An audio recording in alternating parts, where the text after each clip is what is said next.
Alright, I'm pretty much done with the EGR delete. And before I put the air intake back on, I thought I might as well just do the turbo silencer delete. And basically there's an 11mm bolt that holds the front side of the turbo. And there's little pins, you can see one right there, that hold a piece in here that just reduces the loudness of the turbo. So get a little whistle out of this thing. Gonna get that out. Alright, got the turbo, just the front piece out. So, as you can see, that's the pin right there. There's another pin, 3 pins. Punch them out, drill them out, either or. And then all of this extra comes off.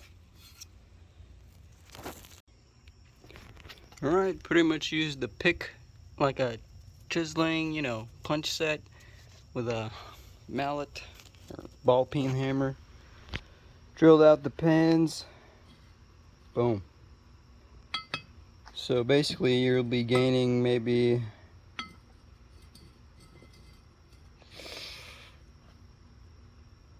looks like a centimeter, 2 centimeters of girth.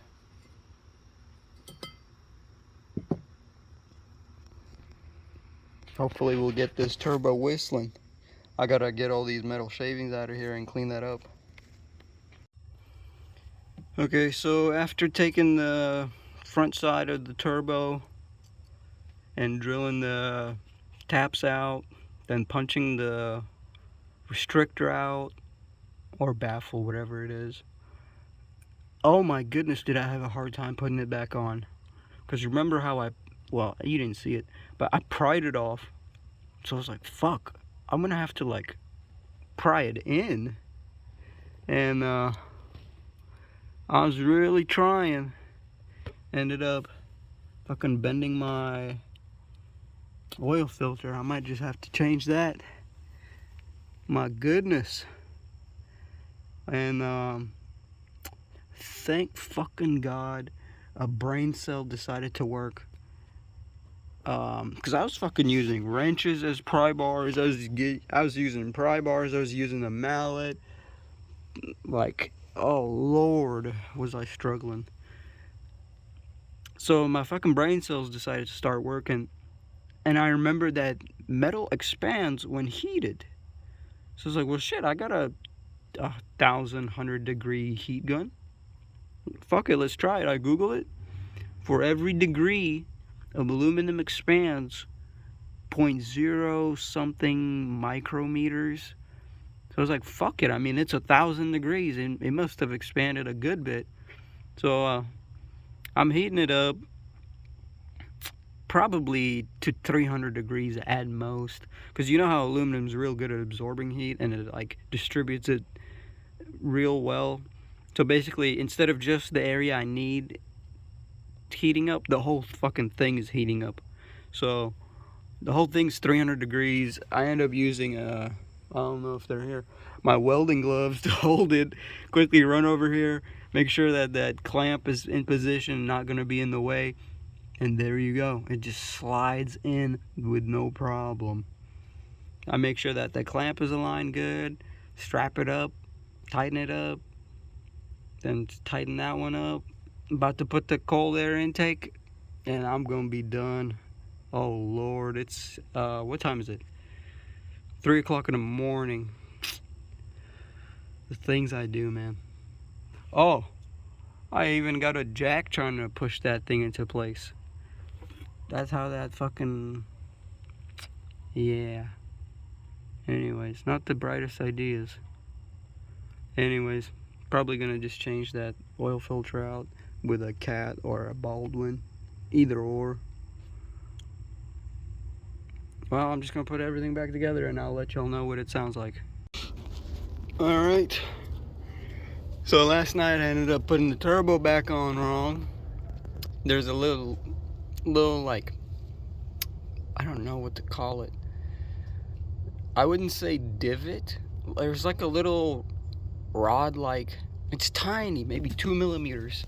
Rod like aluminum piece that protrudes out of the hot side of the turbo, and there's a little hole on the compressor side of the turbo, and that's how it stays on. You basically cannot orientate this any other way but the way it's sitting right now.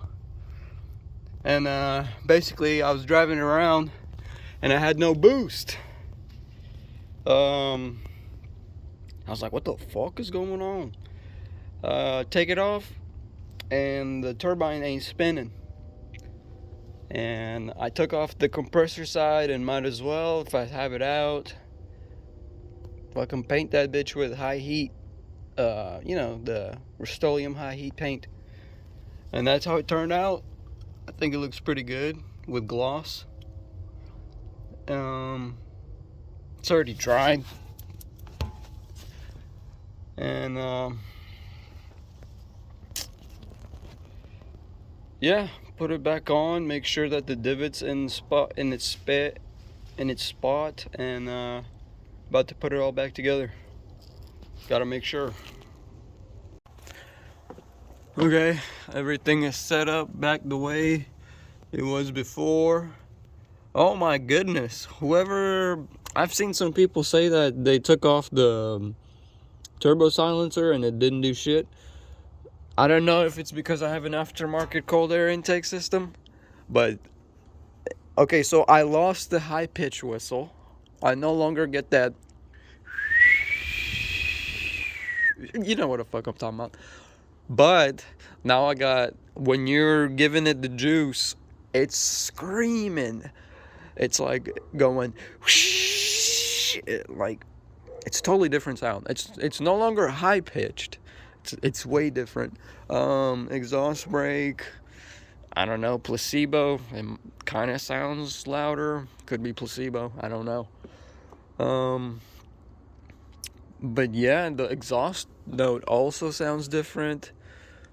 I wouldn't really be able to say why, but it just does. Overall, the amount of hassle this is, unless you're already planning on painting the compressor housing and, like, I don't know, other things. If you really want the louder on the pedal whistle, I guess it's just a bitch to take it out, and then it's a bitch to put it back in. So, like, to take it out, that thing is in there, like, precision. Like, you know how people mill things and it's like 0.00 thousandths of an inch? Yeah, it's like that. It's very hard to get it off. You have to pry it off. Then putting it back, that clamp constantly wants to restrict, so you have to, like, keep it from restricting and putting the compressor housing back in. And what I actually did was I kept having to use my heat gun to heat up the turbo, the compressor housing part of it, so that the aluminum would expand so it could fit better. Then I put that clamp on there. I'll probably have to retorque it once it cools down, but I already took a test drive, so I don't know.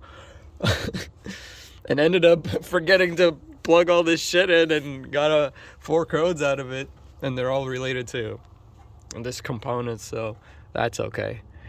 Just delete that shit, drive it again, see if they come up again. But yeah, I know I'm missing the shroud that's supposed to be here, and everybody keeps telling me the truck's gonna overheat, and I live in Texas and it has not overheated thus far, but you know, I don't want to push it also, so I'm on the lookout for a housing. Like, everyone keeps telling me when summer comes, I'm gonna find out. I'm gonna know when my truck overheats on the highway. But it's pretty cool in Texas right now, surprisingly, so I'm not too worried. But EGR delete kit was real simple. Just do plan on spending probably 4 hours. Yeah, taking off the parts, putting on the new parts. Then when you want to do the turbo, plan on spending another 4.